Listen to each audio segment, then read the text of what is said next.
Hermanos, muy buenas noches. Vamos a dar inicio a nuestra reunión de hoy jueves y como todos los jueves, desde hace ya unas semanas, continuamos con el estudio del libro del Éxodo. Hoy día empezamos con el capítulo 28. Pero antes, pongámonos en presencia del Señor con una oración que va a estar a cargo de nuestro hermano Graciano. Adelante, Graciano.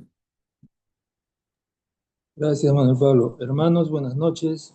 En el nombre del Padre, del Hijo y del Espíritu Santo.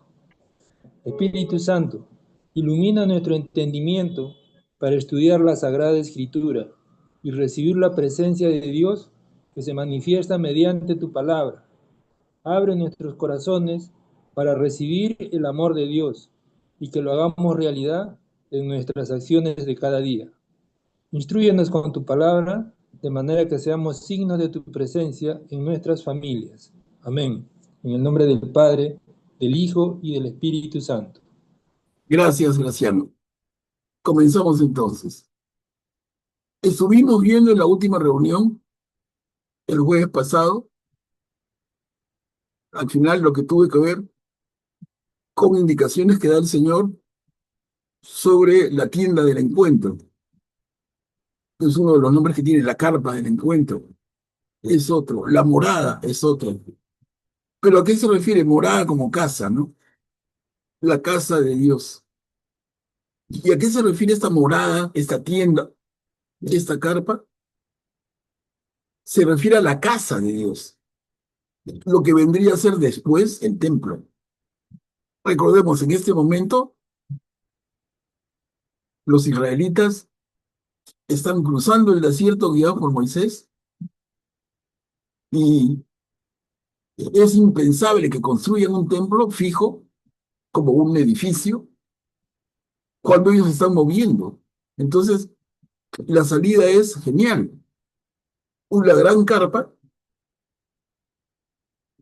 que se va a dedicar como casa de Dios, como tienda del encuentro, como carpa del encuentro, como morada, ¿no? Esa gran carpa móvil que se va a armar cuando se establecen en un punto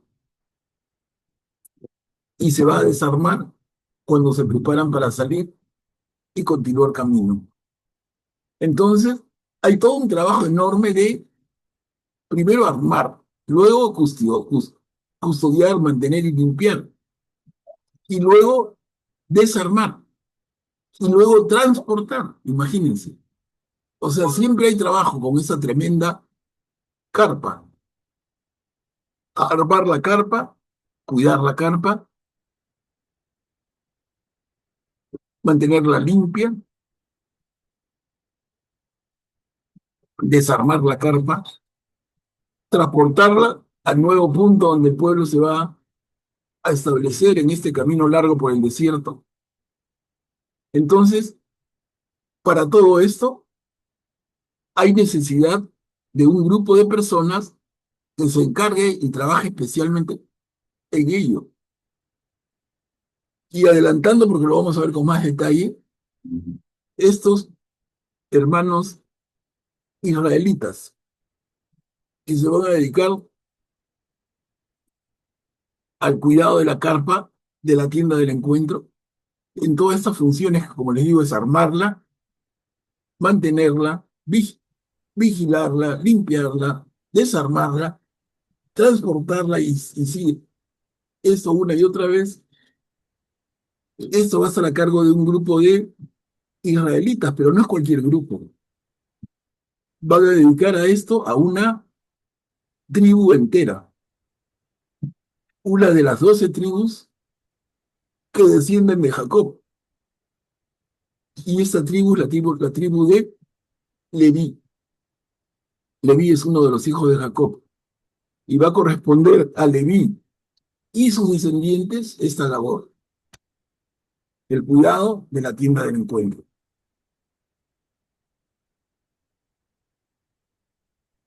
Ok, hasta ahí estamos, ¿no? Y luego estuvimos viendo una serie de detalles en relación con la tienda y cómo lo van preparando. Interesante, leímos el lugar santo y el lugar santísimo, pero realmente si nosotros tenemos una idea en la cabeza, no son solo dos, sino son tres espacios en ese ambiente especial. Son tres espacios. Uno primero más grande, que vendría a ser el atrio, que es, que es como un primer gran patio. Luego entramos al lugar santo, que es donde entran los fieles para la celebración. Y luego un lugar mucho más pequeño y el más reservado de todos, que es el Santísimo o Santo Santorum, ¿no? Y esas son las partes que forman la unidad que es la tienda del encuentro. Un gran atrio, luego el lugar santo y luego el lugar santísimo. En el lugar santísimo no entraba nadie. ¿Y qué separaba el lugar santísimo o el Santo Santorum de el lugar santo? Lo separaba una cortina, de la cual también hemos leído, ¿no? Entonces, con esto en mente, vayamos al capítulo 28 y acá damos un pequeño avance. Vamos a ver en relación a esto mismo, que como entendemos tiene que ver con el culto, tiene que ver con el culto, o sea, el lugar donde se hace el culto, la casa de Dios, y luego los sacerdotes, cómo se visten. ¿Quién puede leer esto? Las vestiduras del sumo sacerdote.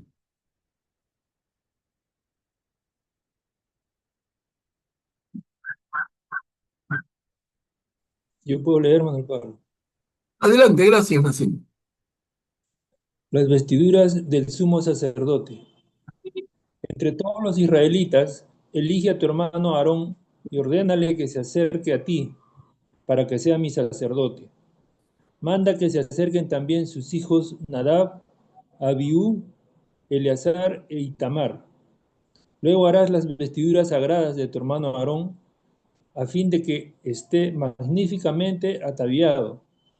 Para ello tendrás que recurrir a los artesanos más competentes, aquellos que yo he dotado de una habilidad excepcional, y ellos confeccionarán las vestiduras de Aarón, a fin de que sea consagrado para ejercer mi sacerdocio. Las vestiduras que harán son las siguientes: un pectoral, un efod, un manto, una túnica bordada y un turbante y una faja. Cuando hagan las vestiduras sagradas para que Aarón y sus hijos puedan cumplir sus funciones sacerdotales, emplearán oro, púrpura violeta y escarlata, carmesí y lino fino. Bien, Graciano, muchas gracias. Entonces, miren, acá nos da una lista, ¿no? Las vestiduras, en el segundo párrafito dice, las vestiduras que harán son las siguientes: un pectoral, un pecho, un efod, como un mandil, un manto, una túnica bordada, un turbante y una faja. No sé si les pasa cuando leemos esto, pero a mí me sucede siempre que lo leo. Siempre que lo leo me acuerdo cuando el sacerdote católico de nuestra iglesia se prepara para oficiar el sacrificio de la misa. Él sobre su túnica blanca se pone cosas. ¿Cómo se parece? Luego se podría hacer un ejercicio y el que conozca más podrá decir cuál de estos se usa, cuál no. Pero en fin, la idea básica es que el sacerdote no parte desnudo, parte con una túnica blanca y sobre la túnica blanca se pone cosas. En el caso del israelita, el sacerdote sobre su túnica blanca se pone pectoral, efod, manto, túnica bordada, turbante, faja. Y miren, son prendas muy finas. Emplearán oro, púrpura violeta, escarlata, carmesí y lino fino. Son prendas muy finas, hechas por artesanos, dotados, dice el primer párrafo, de una habilidad excepcional. Ellos confeccionarán las vestiduras de Aarón, el hermano de Moisés, que va a ser el primer sumo sacerdote. Y ese sumo sacerdote se va a vestir así para oficiar los sacrificios del Señor en la tienda del encuentro. Estamos a ver. Juliana tiene la manito levantada adelante. Manuel, me parece recordar que sobre el efod se cosían 12 piedras preciosas representando las 12 tribus. Sí, eso lo vamos a ver. Sí, efectivamente.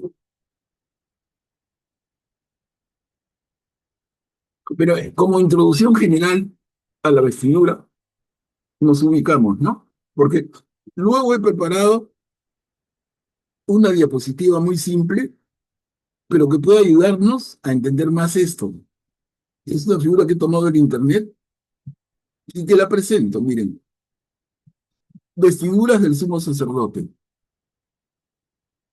Entonces, sobre su túnica blanca se pone el pectoral, el efod, la mitra, la lámina de oro en la frente. Ahí podemos ver, ¿no? Todo va sobre una túnica blanca, que en el caso de esta figura se ve nada más en los bordes del vestido y en las mangas. Sobre eso va yendo el resto. Entonces el sumo sacerdote va a oficiar el sacrificio con una elegancia extraordinaria. Y digo yo, pensemos, ¿no? Nuestro sacerdote hoy, siglo XXI, en la Iglesia Católica, cuando va a oficiar la misa, sobre su túnica blanca se va poniendo cosas. Y es católico, no es judío. Pero ¿cuánto hay de esta enorme herencia en el culto?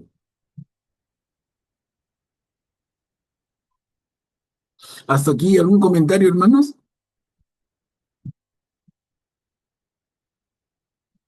Yo les voy a pasar esa figura, ahorita terminando la reunión, les voy a pasar esta figura al WhatsApp del grupo para que la tengan y puedan mirarla si quieren imprimirla, pero hay que tener en cuenta que esta y muchas más figuras las podemos encontrar en el internet con ese mismo nombre. Ustedes ponen en el buscador vestiduras del sumo sacerdote y aparece esto incluso con mucho más detalle. Y si ustedes quieren ver partes, como dijo Juliana, del efod, por ejemplo, ponen el efod y les va a salir el efod con más detalles y van a comentarnos de eso que dijo Juliana. Augusto, adelante.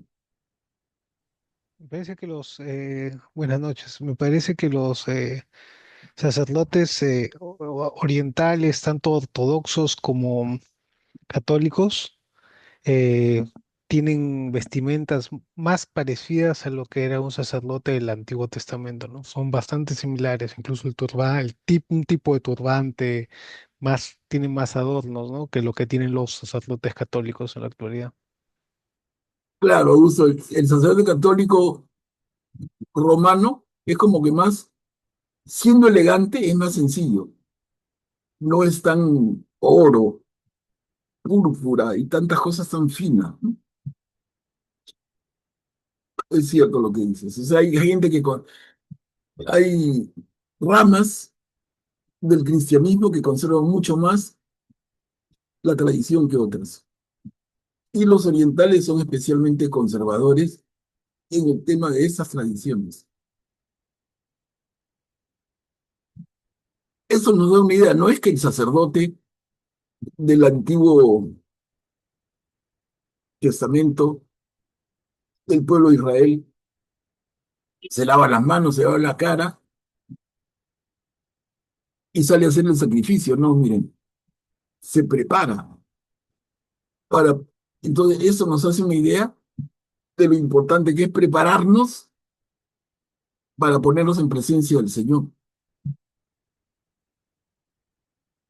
Y podría hacernos recordar una perícopa del Nuevo Testamento, en especial del Evangelio.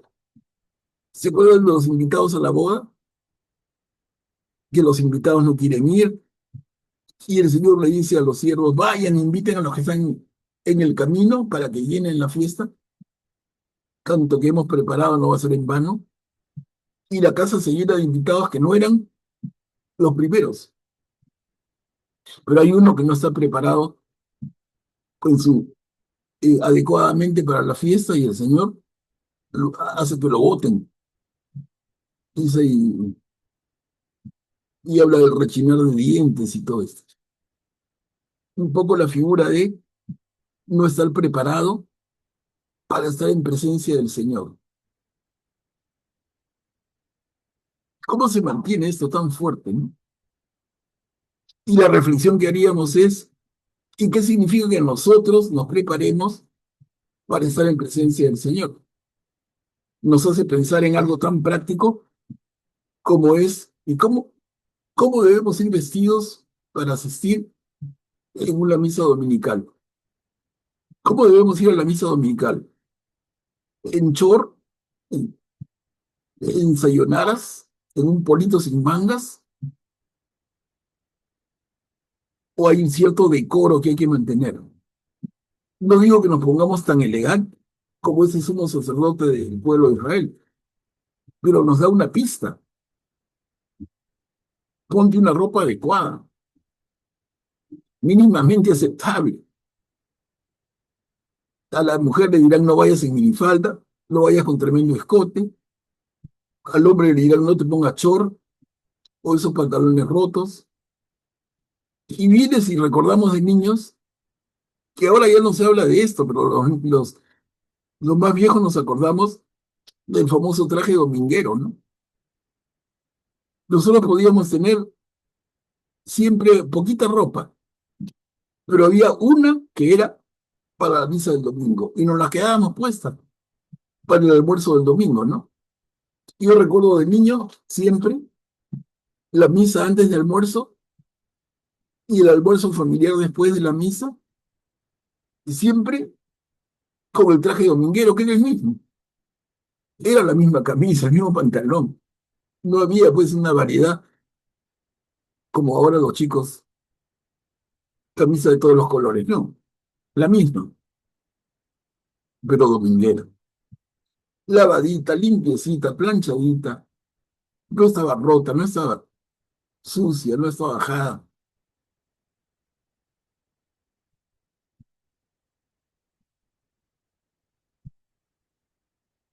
A gusto, sí. Sí, eso es algo que lamentablemente se ha perdido, ¿no? Pero es algo que, por ejemplo, las, si tú vas a las iglesias evangélicas, eso sí tienen. Uno de mis trabajadores que es pentecostal, creo que es. Como los sábados, que yo le doy su día de descanso el sábado, porque él va a la iglesia desde las 9 de la mañana hasta las 12, ese es su culto. Se visten con pantalón negro, camisa azul, corbata, y así se van. Él y su esposa también se viste elegantemente, se van a su culto dominical y luego a veces pasa por donde mí para pagarle o algo y está con su ropa dominical, ¿no? Eso es algo qué pena que eso lo tenía el pueblo católico y lo hemos perdido y otras lo recuperan, ¿no? O sea, hay cosas que, bueno, ojalá que se recuperen. Hay muchas cosas, no todo lo del pasado es malo, ni todo lo del pasado es bueno, ¿no? La iglesia tiene que saber discernir, quedarse con lo bueno y cambiar en algunas cosas que requerían cambio, ¿no? Pero yo creo que ojalá que el Papa León ponga un poquito de orden, ¿no? Porque, bueno, está un poco desorganizado.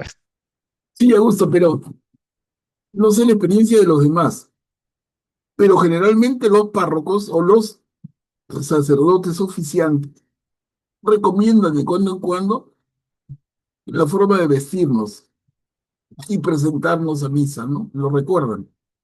Por lo menos es lo más grave, ¿no? Señoras, no usen minifalda, no vengan con escotes pronunciados, no vengan con pantalones apretados, caballeros, no vengan en sandalias, con pantalones cortos o ropa de baño y polito de la playa, ¿no? Con gorrito. No, estamos viniendo a misa, no, no estamos yendo a la playa. Entonces lo recuerdan, no, no todo el tiempo, seguramente para no caer pesados, pero lo recuerdan. No sé la experiencia de los demás, si quisieran compartir,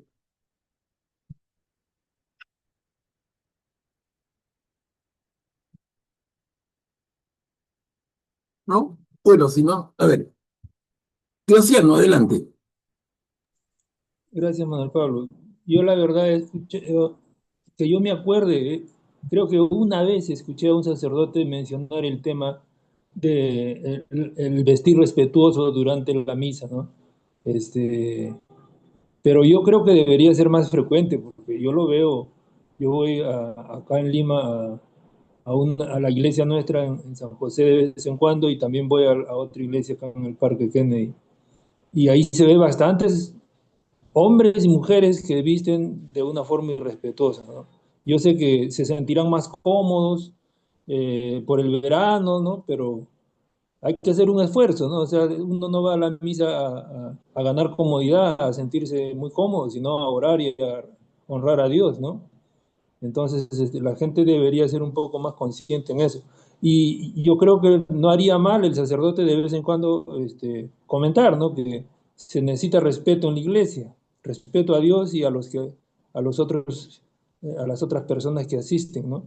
Yo recuerdo una vez aquí en la iglesia de las Madres Reparadoras del Sagrado Corazón, hubo una ceremonia de primera comunión de los estudiantes del colegio La Reparación.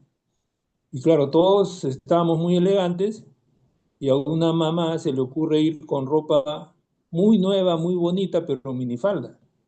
Y las madres que estaban en la puerta no la dejaron ingresar. Y por más que insistió, le dijeron que su modo de vestir no era el adecuado para la ceremonia en la iglesia. Y no la dejaron entrar. Su hijo tuvo que estar solo. Todos los otros niños tenían sus papás ahí, pero el niño tuvo que quedarse solo porque las madres, bien estrictas en eso, no la dejaron entrar. Gracias. Claro, gracias, Graciano. Claro, si pensamos, estamos participando en la iglesia, en el templo, en una reunión, en nombre del Señor, estamos yendo a la casa de Dios. Y en ese sentido la formalidad. Imagínate, yo le pongo el ejemplo cualquiera, ¿no? Y creo que vale, incluso me quedo cortísimo. Pero imagínate que tu jefe te invita a celebrar algo. Qué olor que tu jefe te invite. ¿Cómo vas vestido? ¿En shorts y sayolaras? ¿Con un polo sin mangas, medio sucio? ¿No te afeitas ese día? O te bañas, te perfumas, bien afeitadito, planchas tu camisa. Y dentro de la modestia, porque no se trata de grandes lujos, pero dentro de la modestia, vas lo mejor presentado que puedes. Es un ejemplo nada más, ¿no? Pero nosotros nos vamos al otro extremo. Oye, ¿me voy a misa o me voy a la playa? Es lo mismo. Y lo es, pues. A ver, tenemos a María Teresa, adelante. Buenas noches, Manuel Pablo, buenas noches con todos. Sí, sobre el tema también, como nosotros vivimos acá en playa, hemos relativizado todo el tema de las vestimentas y creo que también de la vestimenta y también los sacerdotes como los rotan, ¿no? Hay algunos párrocos que son un poco más, tienen un poco más en esto, pero otros realmente yo veo una indiferencia total. Uno de los párrocos anteriores acá en nuestra iglesia donde vamos había puesto hasta unos letreros, ¿no? De ir de una manera adecuada y todo, y entonces había un poquito, así sin estar machacando, un poco más de cuidado. Pero ya hace como unos 6 años da lo mismo, y lo que me da más tristeza es que acá se hacen los bautismos los días sábados, ¿no? En la misa del sábado. Termina la misa y se hacen los bautismos. Y entonces las mamás o las madrinas de los niños que van a ser bautizados van ya con su vestido de fiesta, pero su vestido de fiesta realmente, digamos, ya pues de plena noche, ¿no? Y sin ninguna consideración. Y no, nadie les dice nada, ¿no? Ni tienen ningún problema en ir y tampoco el sacerdote en nada, ¿no? Y a la comunión igual, porque varias de esos padres o de esas madrinas o padrinos, bueno, como van de padrinos, van con terno, pero el tema va por el lado femenino normalmente en el tema de estos bautizos y comulgan, y comulgan y no pasa nada, pues, ¿no? Entonces toda la espalda descubierta, ya los escotes no te digo nada, realmente bien complicado, ¿no? Entonces yo digo también, de repente los grupos, o no sé, porque siempre hay unas personas que están ayudando al sacerdote antes de comenzar la misa, pueden intervenir también, no sé cómo es en Lima, pero acá sí ya se está yendo de simpático todo, ¿ah? Sí, sí. Claro, y lo mencionamos no por bufatería, No, no, no, es un para mínimo nada. de respeto, ¿no? Es un mínimo de respeto. O sea, como diríamos hoy, hermanito, ubícate, ubícate. Está Ujú. yendo a una celebración a la casa de Dios. ¿Cómo te presentas? Y ese es el tema. ¿Cómo te presentas ante el Señor? De esa manera. Eni, adelante, por favor. Buenas noches, hermano Manuel Pablo, buenas noches con todas. Y como se está hablando de la vestimenta, se acordarán muchos, casi todos, cuando yo hice la primera comunión, mi madrina me regaló un velo y a la misa íbamos con velo, las damas, niñas, etcétera. Entonces era un signo de reverencia, ¿no? A, a Dios, entrar al templo con velo. Incluso yo conservo los velos de mi mamá, de mi tía, y son velos muy hermosos. Entonces, no sé, sería, qué bonita esa costumbre, ¿no? De ir con velo en signo de respeto.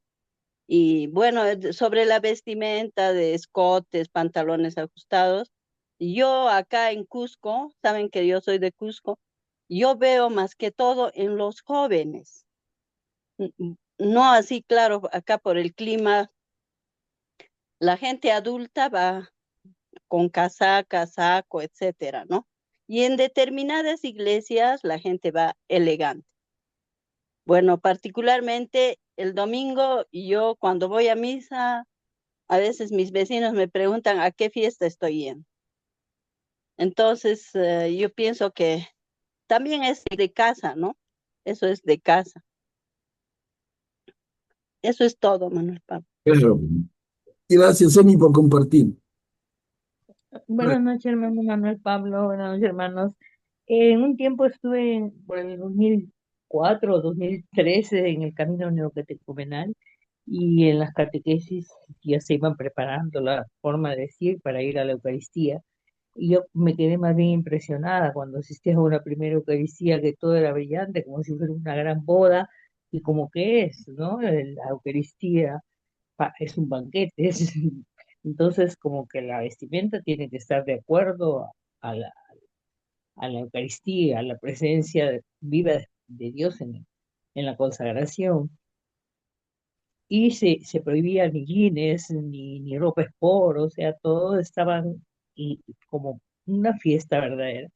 Pero luego cuando he asistido, por decir, a los encuentros con los papas, tuve la suerte de estar con el Papa Juan Pablo II en Toronto, Canadá, el encuentro de la juventud, o con el Papa Benedicto XVI en Alemania, en Colonia, Alemania, y ya como que la peregrinación y el calor por el tiempo que se hace la peregrinación, pues amerita que la gente vaya ligera de ropas por el calor.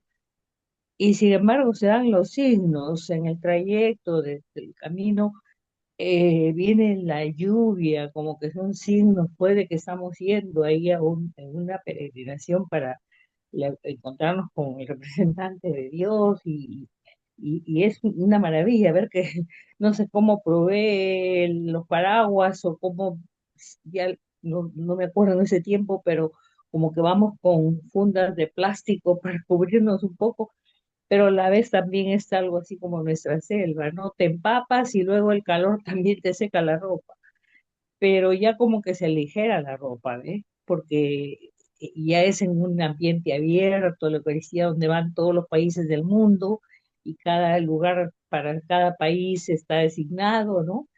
Y entonces veo que también ya ahora con tanta juventud que va, como que ya se pierde ese, yo me tuve que retirar en el segundo escrutinio abierto, porque hubo un problema de cáncer de mi esposo y ya me dijeron la iglesia es tu familia, pero ya me he dado cuenta que van perdiéndose esas formas, ¿no? De respeto que se nos hacen en las catequesis. Ya no estoy más en el camino, pero veo que sí, hay mucha libertad y no hay la conciencia de que vamos a un sacramento que debemos ir con la dignidad de hijos de Dios, ¿no? Eso es todo, mi hermano. Ujú. Gracias, Luz. Como dice nuestra hermana Luz, es esa palabra, la palabra mágica, es respeto. Mostrar respeto por a quien vamos a visitar a su casa. Si entendemos que el templo y en la Eucaristía es la casa de Dios, ¿cómo nos presentamos? Cuidado con ser como ese invitado a la boda que todo se preparó y fue echado afuera. Gracias, Luz. Guillermo, adelante. Gracias, Manuel Pablo. Es bien importante tener en cuenta esto, ¿no? Que estamos conversando. Tú has dicho un ejemplo que es muy revelador y muy ilustrativo. Si trabajas y tu jefe te invita a almorzar o cenar a su casa, no te vas a ir de cualquier manera vestido, ¿no? Tienes que ir vestido respetuosamente porque tienes que agradecer que te ha considerado para invitarte a su casa. En el caso puntual del templo de Dios, que son nuestras parroquias, es la casa de Dios Padre. Y Dios es Padre de todos nosotros. Y el domingo nos invita a almorzar a su casa. Y el almuerzo es la misa, la Eucaristía. Y cuando uno va a una invitación de su padre a su casa para almorzar o cenar, va para participar de los alimentos que le sirven a uno, ¿no? Entonces, tiene uno que ir vestido adecuadamente y esto está prefigurado en esa parábola que también han mencionado, ¿no? El padre quiere que se llene el salón de banquetes porque ha preparado una cena muy importante. Y como no van los invitados, uno y otro se excusan, les dice a sus criados que salgan a recoger, a invitar a toda la gente que encuentren, ¿no? Y van todos los que encuentran y están más o menos vestidos. Pero hay uno pobre que lamentablemente no estaba preparado y se presenta en la condición, en la situación en la que estaba vestido así, ¿no? Y el padre, el dueño de casa, lo hace retirar, e incluso le dice que lo echen afuera, etcétera, ¿no? Eso es revelador porque lo que tú has mencionado como punto central es el respeto. Dios merece respeto porque es nuestro creador, nuestro Señor, nuestro Salvador, nuestro Redentor, etc. Y su casa son los templos donde está el Santísimo Sacramento del altar en la, en la, ¿cómo se llama esta? Las palabras se me van de la memoria con la edad que tengo. Bueno, lo importante es que Sacristía. En el altar. Sí, en el altar, bueno, sacristía. la sacristía es otra cosa. Bueno, a donde guardan el Santísimo Sacramento, las hostias para sacarlas. El tabernáculo. Tabernáculo es el nombre antiguo, pero El tiene otro nombre. sagrario. Sagrario. El sagrario. Así lo conocemos ahora como sagrario. Bueno, es la casa de nuestro Padre, de nuestro hermano y del Espíritu Santo, un solo Dios en tres personas distintas, y tenemos que ir respetuosamente vestidos. Esto no quiere decir que tengamos que ponernos de terno y corbata, no necesariamente, pero tampoco podemos ir en trusa de baño y con polo, así estemos en la playa, ¿no? Creo que quienes tienen la palabra en este caso son los párrocos, son ellos los que conocen a sus feligreses y los que lo ven o cada día o cada domingo como asisten.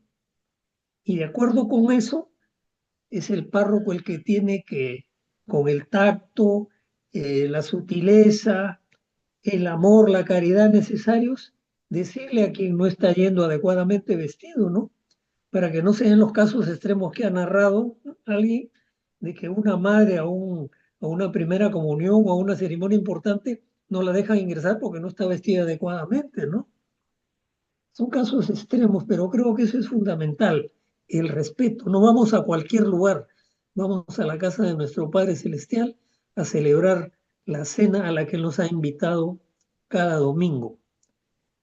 Manuel Pablo, quisiera agregar a todo lo que he dicho algo que he encontrado en la primera de Corintios, en el capítulo 11, sobre el velo de las mujeres, ¿no? Pablo les dice, los felicito porque siempre se acuerdan de mí y guardan las tradiciones tal como yo se las he transmitido. Sin embargo, quiero que sepan esto.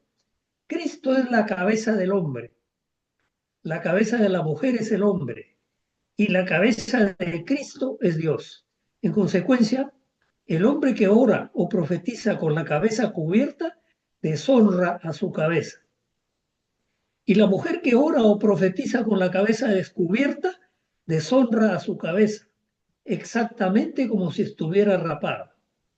Si una mujer no se cubre con el velo, que se corte el cabello, pero si es deshonroso para una mujer cortarse el cabello o raparse, que se ponga el velo. Y después sigue otro párrafo más amplio sobre la cabeza del hombre. Pero lo que yo quería mencionar básicamente era esto, que esta es una tradición de la iglesia desde la época de Pablo. Y el velo, yo cuando he sido niño, el siglo pasado, mi madre llevaba velo, mi esposa llevaba velo algunas veces, después ya el velo cayó en desuso y ya no se usa. Pero la persona, la dama que lo tenga y se lo quiera poner, que se lo ponga, tiene la libertad de hijo de Dios de ponérselo. Y nadie le va a decir nada ni le va a mirar raro.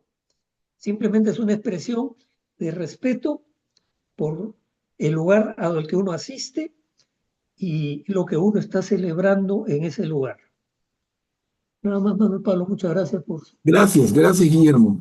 Y ese velo Así que es. conocemos como mantilla, ¿no? Que se ponía por lo menos con dos, ¿cómo se llaman estas pincitas que usa la mujer? Que Atracadores. sí, que lo sujetaban en la mantilla, la sujetaban de un lado y del otro de la cabeza y se quedaba ahí, no se volaba. Claro, Atracador. atracador se llama. Luego, Ganchos, ganchitos, ganchos. ¿no? Claro, sí, esos ganchitos de pelo bien finitos, ¿no? Que no se ven, pero sí. Beatriz, por favor, adelante.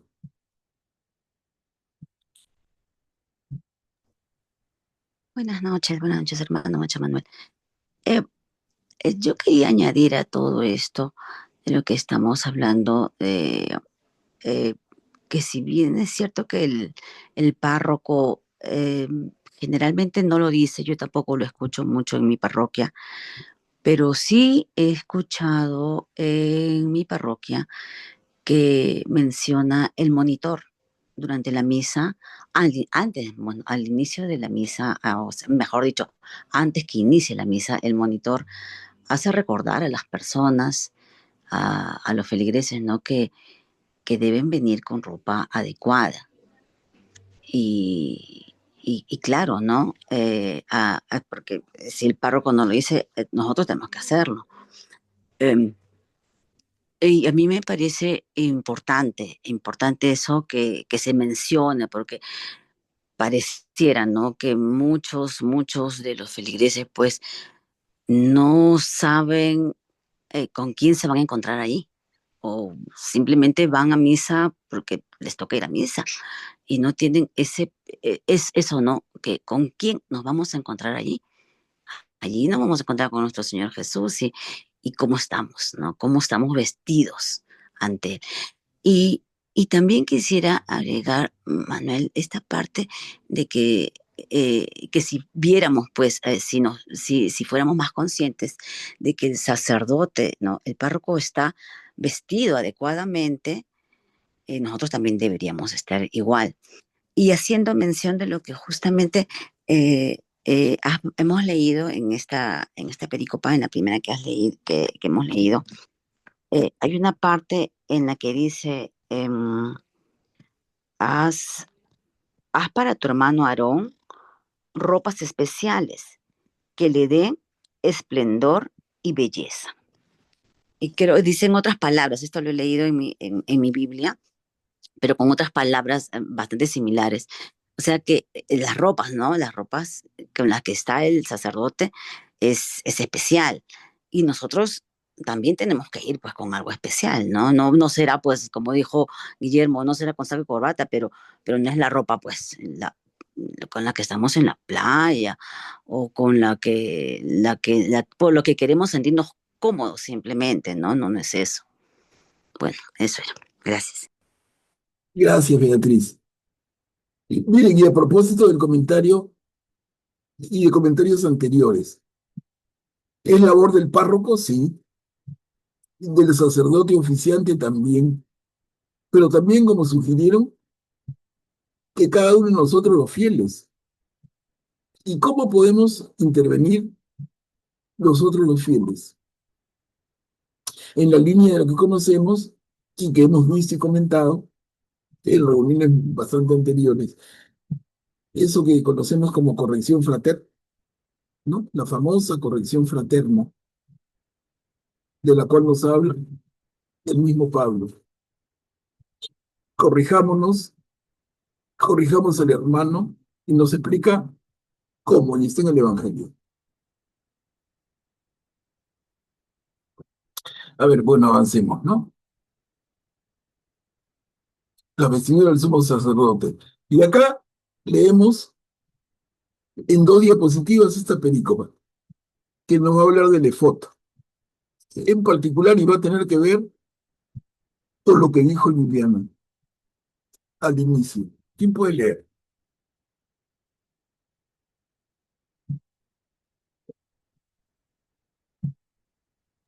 Yo leo. El efod. El efod lo harán de oro, de púrpura violeta y escarlata, de carmesí y lino fino reforzado. Todo, todo ese trabajo artísticamente. Llevará aplicadas 2 hombreras y así quedará unido por 2 extremos. El cinturón, para ajustarlo, formará una sola pieza con él y estará confeccionado de la misma forma. Será de oro, de púrpura violeta y escarlata, de carmesí y de lino fino reforzado. Después tomarán 2 piezas de lapislázuli y grabarás en ellas los nombres de los hijos de Israel, 6 en una piedra y 6 en la otra, por orden de nacimiento. Para grabar las 2 piedras, con los nombres de los hijos de Israel, te, va- te valerás de artistas apropiados, que lo harán de la misma manera que se graban los sellos. Gracias, Betty. Está clarito, ¿no? A ver, hermanos, comentarios. Acá nos da más detalle del efod. El efod viene a ser una pechera, pero por lo que vemos, cubre el pecho y la espalda, y es como un delantal a la vez. Y miren qué fino, de oro, púrpura, violeta y escarlata, carmesí, lino fino, reforzado, y todo trabajado artística. Entonces,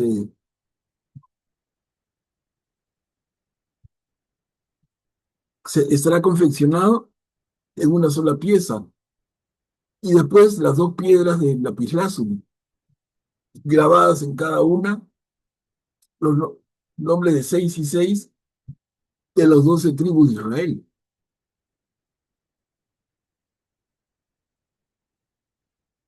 Claro, pensemos, uno dice, qué trabajo, qué dinero, pero eso solamente para el sumo sacerdote. O sea, de todo el culto de Israel, esa vestimenta la lleva una persona. No es una persona por parroquia, no, es una persona en general para todo el pueblo. Se dan cuenta, no hay que asustarse, pero sí tener en cuenta el cuidado en la manera en que se va a vestir el sacerdote oficiante para presentarse ante Dios. No nos refuerzan.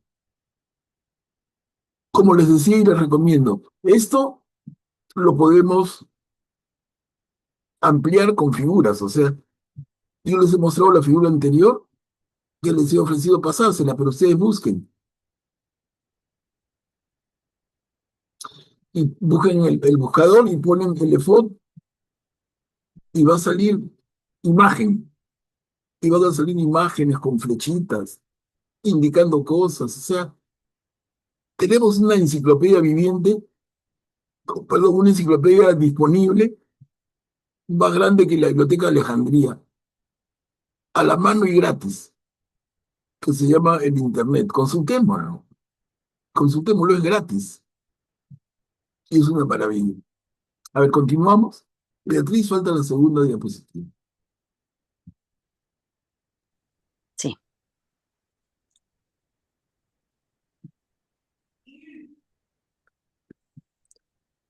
Luego las harás engarzar en oro y las colocarás sobre las sombreras del efod. Esas piedras serán un memorial en favor de los israelitas. Así, Aarón llevará esos nombres sobre sus hombros hasta la presencia del Señor para mantener vivo su recuerdo. Harás además los engastes de oro y 2 cadenas de oro puro, trenzadas a manera de cordones, que luego fijarás en los engastes. Gracias, Beatriz. Avanzamos. El pectoral. Acá tenemos 3 diapositivas para esta sola pericopa. ¿Quién puede ayudarnos? Yo, Adelante, Jesse. el pectoral. También harás el pectoral del juicio de Dios, trabajado artísticamente y confeccionado de la misma manera que el efod. Lo harás de oro, de púrpura, violeta y escarlata, de carmesí y de lino fino reforzado. Deberá ser cuadrado y de doble paño, de 1 palmo de largo y otro de ancho.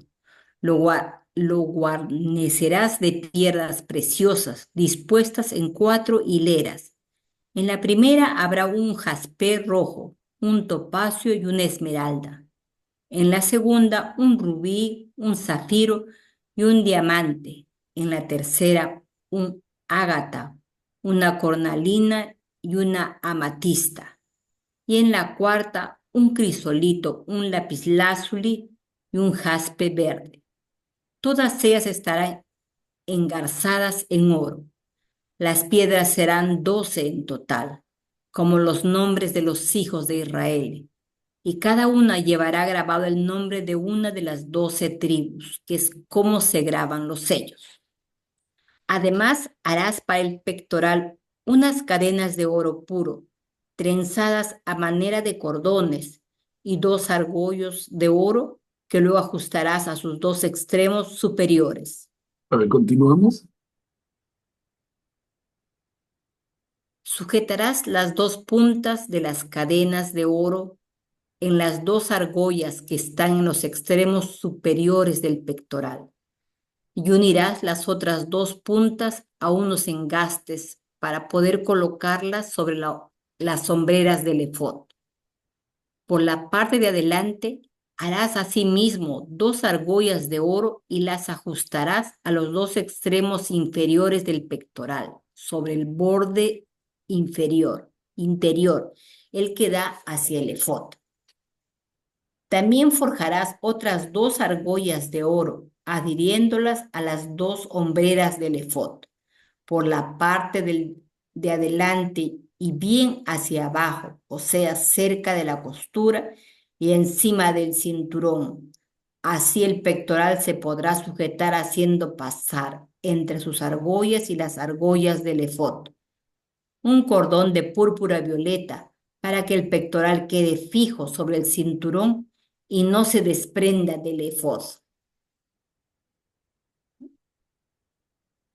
Y terminamos ahí así, por favor.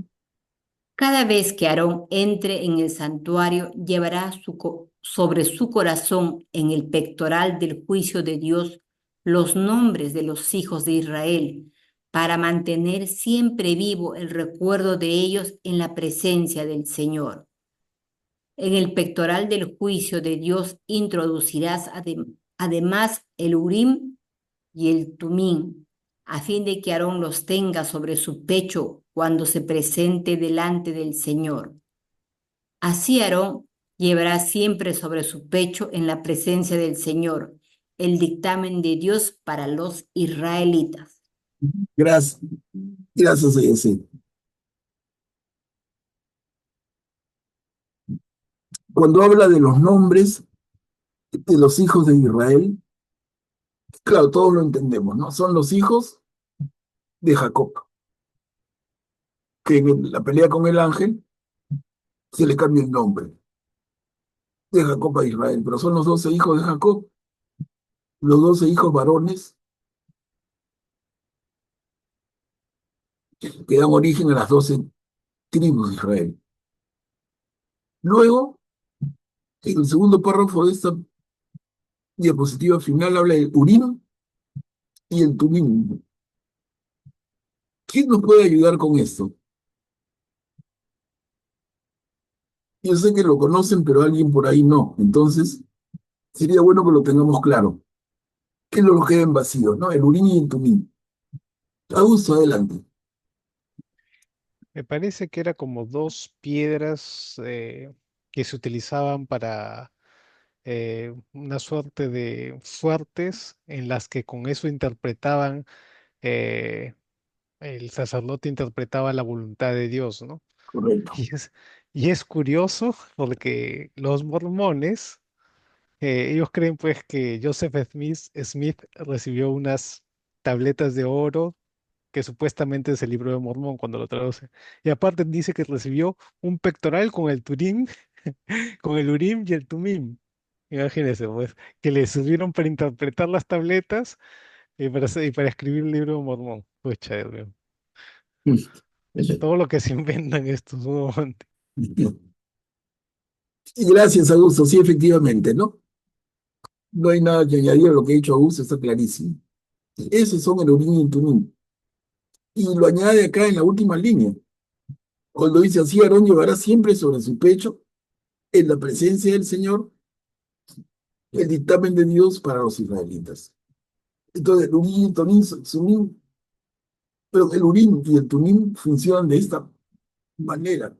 Cuando hay duda, cuando queremos consultarle al Señor, es casi una superstición, ¿no? A ver, como echar las suertes, como echar los dados, como leer las conchitas. A ver qué nos dice el Urí y el Tumim. Esa costumbre debe venir de muy atrás, pero quedó en la religiosidad y quedó en el culto. Como dice Augusto, hasta el día de hoy, en algunos, bueno, en el caso de la secta de los testigos de Jehová, lo tienen, ¿no? No, de los mormones, de los Perdón, mormones. de los mormones, de los mormones.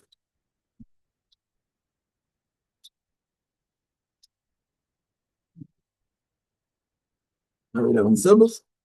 El manto. Miren, hemos visto las vestimentas, luego el efod, el pectoral que va encima del efod, ahora el manto. Es esta diapositiva nada más. ¿Quién puede leer? También harás el manto del efod, todo de púrpura violeta. En el centro tendrá una abertura para que pueda pasar la cabeza, y esa abertura tendrá un dobladillo alrededor, como el cuello de una cota de guerrero, para que no se rasgue. Adornarás el ruedo con granadas de púrpura violeta y escarlata, de carmesí y de lino fino reforzado, intercaladas con campanillas de oro. Las campanillas de oro y las granadas estarán dispuestas alternadamente, una al lado de otra, a lo largo de todo el ruedo. Aarón irá revestido del manto para ejercer su función sacerdotal, y el sonido de las campanillas tendrá que oírse cuando entre en el santuario, delante del Señor y cuando salga de él. Así no morirá. Gracias, Mari. Está clarito, ¿no? A ver, continuamos. El turbante y su flor, la túnica y la faja. Además harás una flor de oro puro y grabarás en ella como se graban los sellos, consagrado al Señor. La sujetarás con una cinta de púrpura violeta y así quedará fija sobre la parte delantera del turbante. Aarón la llevará sobre su frente para que pueda cargar con las faltas que los israelitas cometan al presentar sus ofrendas sagradas. Y la flor estará siempre sobre su frente para que esas ofrendas sean aceptables al Señor. Harás la túnica con lino fijo y también harás un turbante de lino fino y una faja recamada artísticamente. Gracias, Juanina. Miren, hermanos, como ya hemos dicho, pero lo vamos comprobando, qué nivel de detalle, en las instrucciones, ¿no? Y esto inicialmente conservado por tradición oral. Luego se pone por escrito y ha llegado hasta nosotros. Qué alucinante. ¿Con qué tiene que ver todo esto? Finalmente con el culto. ¿Cómo nos presentamos ante Dios para rendirle culto? Miren qué cuidado, qué detalle, y todo tiene significado. Porque uno ve al sumo sacerdote ataviado con tanta elegancia, incluso piedras preciosas, pero todo tiene un sentido, ¿no?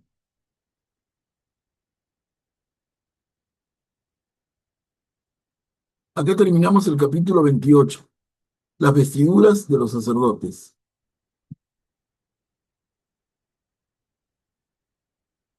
Perdón. Sí, está bien.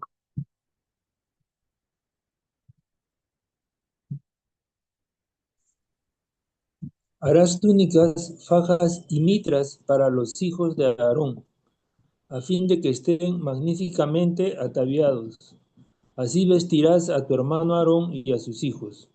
Luego los ungirás, los investirás y los consagrarás para que ejerzan mi sacerdocio. También les harás unos pantalones de lino para cubrirse desde la cintura hasta los muslos. Aarón y sus hijos los usarán cuando entren en la carpa del encuentro o se acerquen al altar para el culto del santuario. De esta manera, no incurrirán en culpa y no morirán. Este es un decreto irrevocable para Aarón y sus descendientes. Gracias, Graciano. Entonces ya nos vistió. Hemos ido siguiendo paso a paso. Ya nos vistió al sumo sacerdote. Ahora, acá dice, así se vestirán Aarón y sus hijos, pero no, realmente sí se viste el sumo sacerdote, o sea, cuando con esta ropa entra el oficiante, no todos. No es que hagan mucho de esto. Si Aarón tiene varios hijos, no, el sumo sacerdote se viste con estas prendas. Si no va a ser Aarón, sino uno de sus hijos, que ya está ungido, el que haga el sumo sacerdote en determinada ocasión, él usará todas estas prendas. Guillermo, adelante, por favor. Gracias, Manuel Pablo. Aquí parece que usaban pantalones cortos, pantalones de lino para cubrirse desde la cintura hasta los muslos nada más, o sea, hasta la rodilla. Claro, encima está la túnica. Lo que pasa es que eso reemplaza, Guillermo, la ropa interior que no tenían. Allá. O sea, ese es el detalle, ¿no? O sea, vaya a ser Claro. que ahí venga una ráfaga de viento y se levanta la túnica, tremendo escándalo. Entonces, el cuidado que tienen, yo creo que en la costumbre judía, la ropa interior se inventa en esta ocasión. Esos pantalones de la cintura hasta los muslos vienen a ser la ropa interior después, que ya usamos todos, ¿no? Cuchi, adelante. Gracias, buenas noches. Mientras iba escuchando, me iba imaginando también la, bueno, rápidamente, ¿cuánto pesaría todo lo que llevaba puesto el sumo sacerdote? Porque está hecho entre materiales, piedras, entra de todo y de lo mejor, oro, los cordones, en fin. ¿Hay un peso aproximado? ¿Se sabe? No, buena pregunta, no, Cuchi. Por lo menos yo no lo conozco, no sé si alguien ha podido curiosear más, ¿no? Pero, ¿cuánto pesaría? Sobre todo por lo que hablan de oro, son láminas de oro, luego piedras preciosas, y si lo sumas, podríamos decir algo, ¿no? Mira, si guardamos las distancias, y no quiero compararlo para nada, pero los que hemos tenido la oportunidad de visitar el Museo de Sitio, es lo que el Museo del Señor de Zipán en Lambayeque, ¿no? Que se llama Tumbas Reales de Zipán. Ahí tú tienes en exhibición las ropas del Señor de Zipán. No es que se parezcan, pero igual cargadas de adornos, de oro. Eso también pesaba. Pero lo que pasa es que se lo ponían un rato y no caminaban distancias con esos atuendos, ¿no? Se vestían especialmente para el culto y luego lo dejaban. No es una ropa para andar, no es una ropa de campaña, de ninguna manera, ¿no? Pero sobre el precio específico, en este caso, por lo menos yo no tengo idea. A ver, Augusto, adelante. No, solo quería, yo tampoco sé cuál será el peso, pero también se podría comparar a las vestiduras que tenían los papas, no recientemente, sino digamos en el siglo XIX, ¿no? Hasta el siglo XIX eran muy ornamentadas, tenían incluso coronas. eh, Aquí hay un implemento que recientemente usó el Papa León 14 que se solía utilizar antiguamente y es una joya, digamos, adornada, ¿no? Y, y entre otras, ¿no? Sus vestimentas eran mucho más adornadas que las que se usan ahora, ¿no? Ahora, digamos, son más sencillas, son más humildes, ¿no? Pero antiguamente, en el siglo XIX hacia atrás, solían ser mucho más adornadas, ¿no? Muy parecidas en ese sentido a lo que se usaba en el Antiguo Testamento. Claro, y hablando de la ropa más sencilla, el que se pasó de sencillo fue el Papa Francisco, ¿no? Ya se pasó de sencillo. Incluso ya por poco se pone una cruz de madera, ya con sus zapatitos, zapatos negros, esas chancletas que usaba cuando andaba en Buenos Aires, creo que no se las cambió. No se ponía zapatitos rojos especiales. No, el Papa era más campechano, ¿no? Andaba en su carrito Fiat chiquitito, el Fiat 500, el famoso 500. En eso andaba el Papa, ¿no? Sencillísimo. Que vive en la casa especial, no. No, se fue a vivir con los otros curas en la casa que tienen en Roma. Papa muy sencillo. El tema ha ido así, como que suavizándose, ¿no?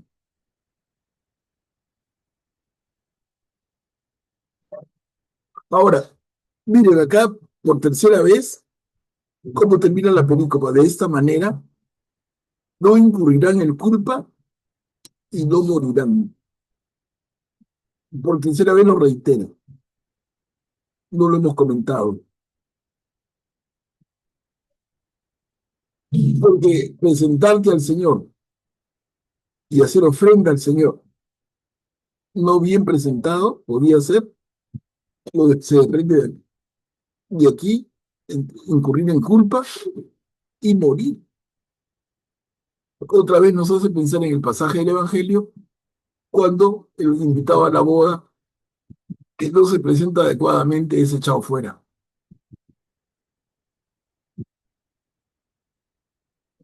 A ver, continuamos. Entramos al capítulo 29. Miren, hasta aquí yo les había comentado que para el culto se había destinado a una de las 12 tribus. Las otras 11 chambeaban en sus actividades normales y el sábado rendían culto. Pero los encargados del culto eran los levitas, que son una de las 12 tribus. Pero ahora aparece esto, la consagración de Aarón y sus hijos. Vamos a ver cómo encaja. Aparentemente me estoy contradiciendo, porque son los levitas o es la familia de Aarón. Pero leamos y comentamos. La consagración de Aarón y sus hijos. Esto es lo que harás para consagrarlos, a fin de que ejerzan mi sacerdocio. Toma un novillo y 2 carneros sin defecto, y prepara con harina de la mejor calidad panes ácimos, tortas sin levadura amasadas con aceite, y galletas sin levadura untadas con aceite. Colocarás todo eso en una canasta y lo presentarás junto con los novillos y los 2 carneros. Después ordenarás que Aarón y sus hijos se acerquen a la puerta de la carpa del encuentro y los lavarás con agua. Tomarás luego las vestiduras y revestirás a Aarón con la túnica, el manto del efod, el efod y el pectoral, y lo ceñirás con el cinturón del efod. Le colocarás también el turbante sobre la cabeza y el signo de su consagración encima del turbante. Tomarás después el óleo de la unción, lo derramarás sobre su cabeza y lo ungirás con él. Enseguida ordenarás que se acerquen sus hijos, lo vestirás con túnicas, los ceñirás con un cinturón y les ajustarás las mitras. Así el sacerdocio les pertenecerá por un decreto irrevocable. De esta manera investirás a Aarón y a sus hijos. Gracias, Cuchi. Entonces, hermanos, miren, está hablándonos de investir a Aarón, consagrar a Aarón y a sus hijos. Y luego, eso será, por consiguiente, a los hijos de los hijos y por generaciones. Y se va a desarrollar a partir de esto, Éxodo 29, una casta sacerdotal en Israel. Entonces, ¿cómo quedan los levitas?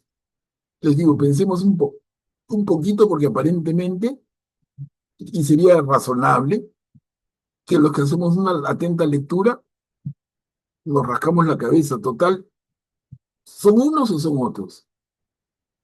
Porque si va a ser Aarón y sus descendientes, van a ser los aaronitas. Entonces la pregunta sería, ¿son los levitas o son los aaronitas los encargados del culto? ¿Qué les parece? ¿Vale la duda?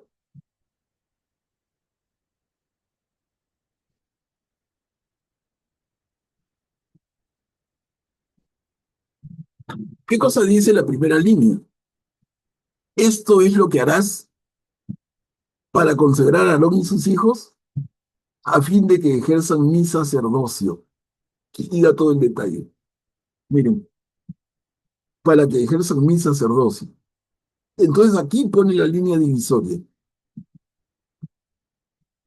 Es que Aarón y sus descendientes van a ser quienes ejerzan el sacerdote. Y los levitas, ¿cómo quedan? Miren, Aarón es levita, es de la tribu de Leví.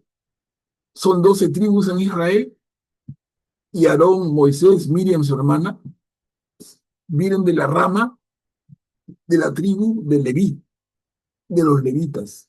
Entonces, es que, como debemos entender esto, y lo pongo para comentar, el Señor que ha destinado la tribu de Leví para las labores del culto, escoge dentro de la tribu a una familia que es la de Aarón, el hermano de Moisés, en la función más especial de ejercer el sacerdocio. Entonces, acá termino. ¿Cómo quedan los demás levitas? Los sacerdotes son Aarón y sus hijos. Los demás levitas son, como diríamos después, diáconos. Ayudan. ¿Y ayudan en qué? En un montón de chamba. Ya les decía, y lo repito, uno, armar la tienda del encuentro donde el tremendo grupo que eran se detiene en el desierto. Armar todo. Tremenda carpa.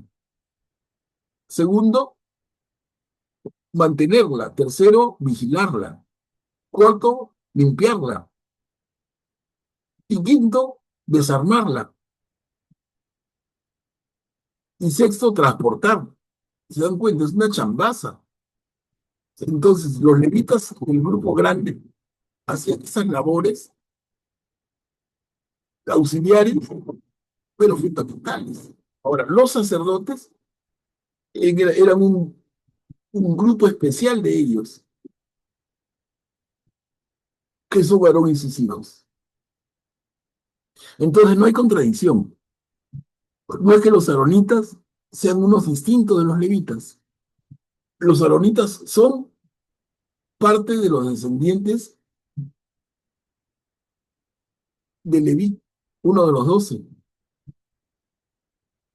Los aaronitas son los encargados del sacerdocio y los demás levitas ayudan en un montón de labores, como somos conscientes nosotros mismos, un montón de labores en un templo. Imaginemos, ¿no? No es solamente oficiar el sacrificio de la misa, hay un montón de labor. Y todavía más en esa época, que el templo, entre comillas, no era todavía un templo establecido en un solo lugar, sino que se armaba y desarmaba. Se transportaban, se ofrecían sacrificios de animales. ¿Y quién limpiaba? Cenizas, sangre, los utensilios. Se pueden imaginar el trabajo que había. No, ahí lo dejo ver. No sé si tuvieran algún comentario. Sobre todo, no me gustaría que se queden con la duda o con un sabor de confusión. Total, son levitas, son aronitas. ¿Quién quisiera opinar?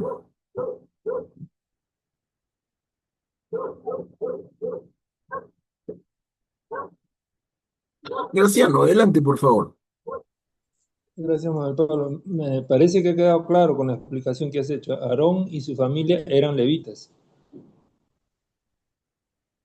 Claro. Sí, sí, yo lo tengo clarísimo, pero quizás a veces uno no explica bien. Pero si lo he entendido, feliz. Esa es la cuestión. O sea, Leví es el hijo de Jacob, que es muy anterior. Para llegar a Moisés y su hermano Aarón, han pasado algunas generaciones. Entonces, la tribu de Leví ya son nietos, bisnietos, tataranietos de Leví. Y a uno de ellos, que es Aarón, que el Señor le encarga, tú y tus descendientes, tú y tus hijos, harán de sacerdotes, harán de sacerdotes. Pero los demás igual chambean.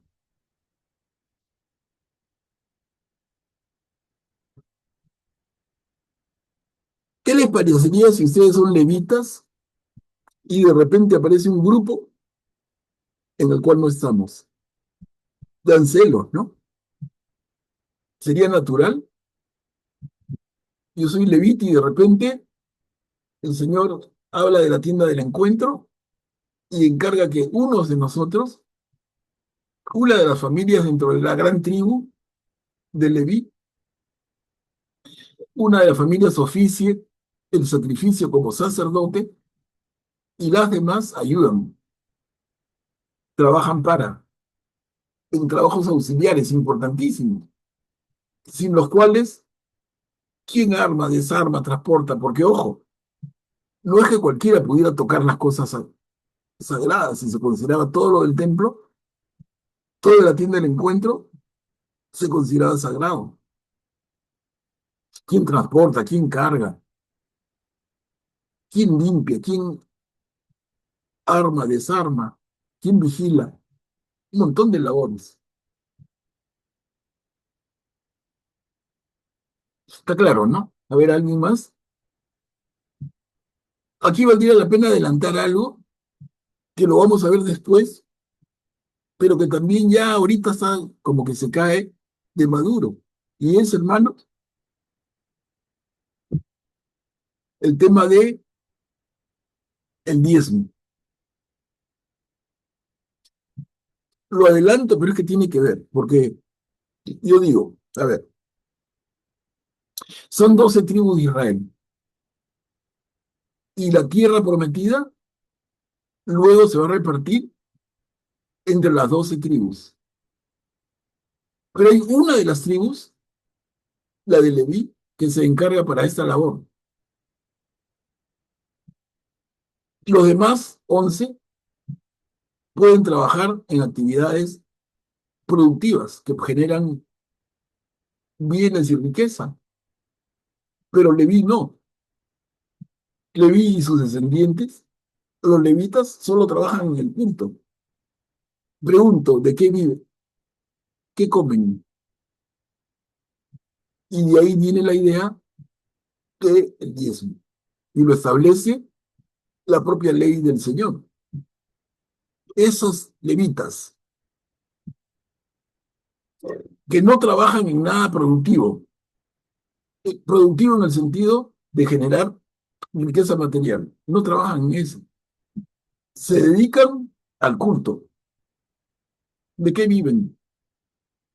Las demás tribus, que sí trabajan la tierra, que sí crían animales, que sí hacen un trabajo que llamaríamos entre comillas productivo, ellos le dan el 10%, el diezmo, de lo que producen para que la tribu de Leví, que no se dedica a actividad económica, sobreviva.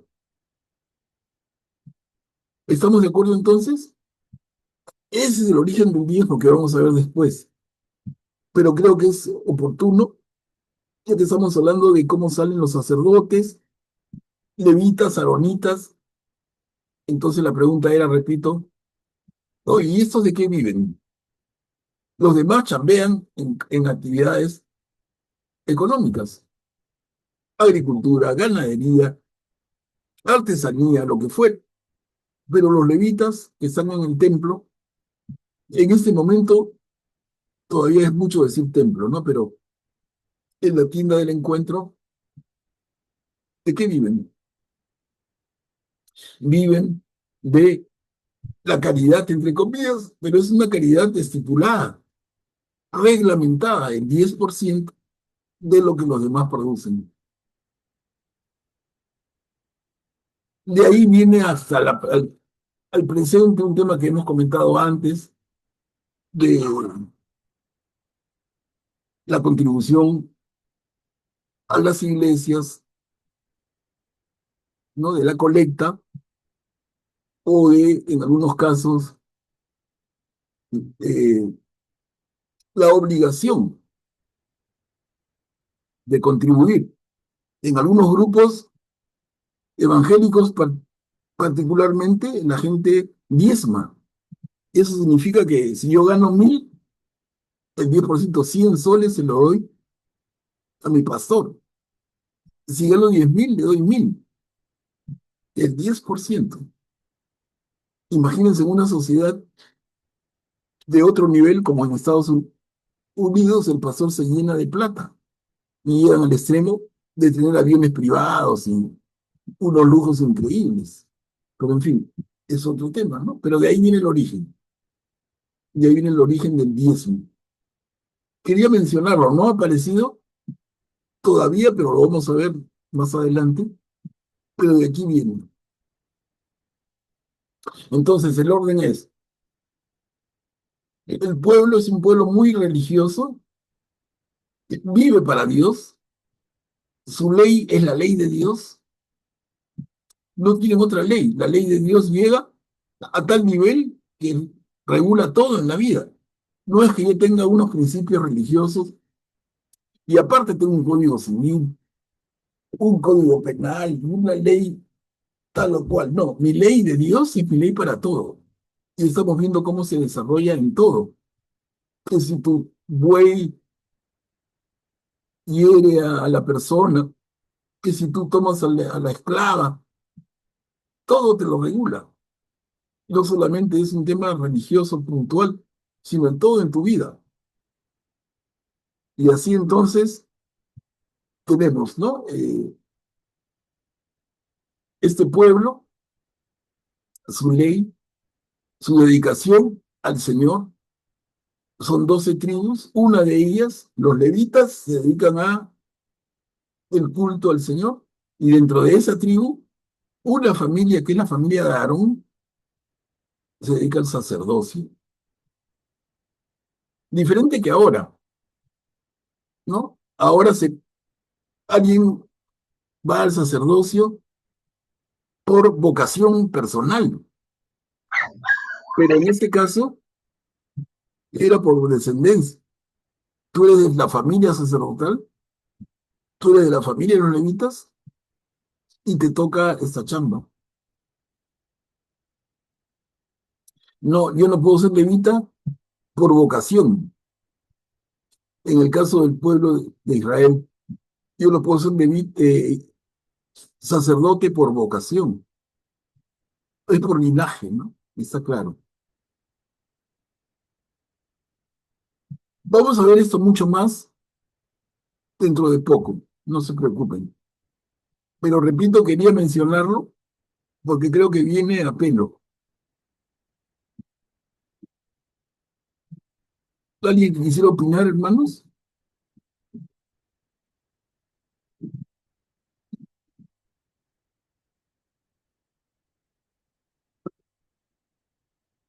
¿Estamos claros? Bueno, realmente nos ha ganado la hora. Nos ha ganado la hora, hermanos. Vamos a quedar aquí para retomar en la próxima y lo tomamos con el capítulo 29.